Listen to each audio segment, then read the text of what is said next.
Hey Dreamside fans, today I wanted to give you an inside look at one of the coolest features of Dreamside's production.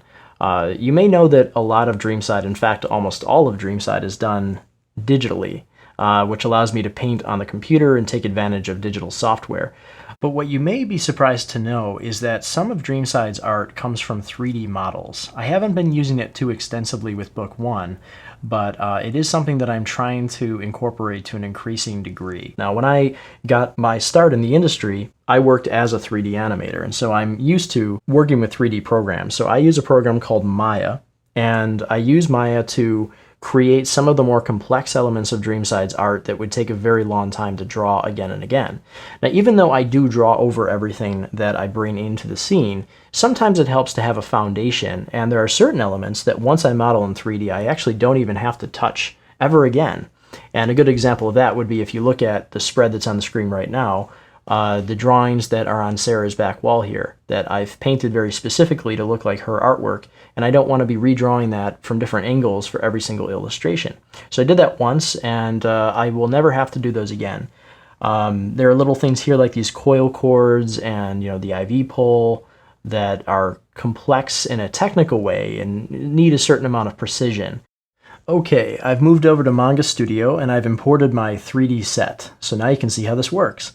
So this is a 3D model. So over on the upper left, I've got these tools that let me navigate around the 3D model and manipulate the position in relation to it. So on the upper left, I've got this arc rotate, and that lets me see the set from different angles. So I can actually move the camera around. I can get a view from outside the window, or if I want, I can get an overhead, kind of like what I had in that opening spread of chapter 2 that I just showed you. Maybe I can zoom in a little bit and pan and get just the right shot. So this is going to be based on my thumbnail drawings. As I work on the story and I write the story and I figure out what sort of images need to be done, I work with thumbnail images to try and get sort of just the perfect composition for each page and each spread, so I know exactly what each one needs before I start working with 3D. And that way, I'm not setting something up that just isn't going to work compositionally. So it's pretty important that you work rough and you get things where they need to be before you start working with these features. So you can see here, I've got things like Sarah's drawings on the back wall. They're not quite displaying properly here, but once I've drawn them here, which, this looks pretty good, I think, and I can draw an outline around it and just be done with it.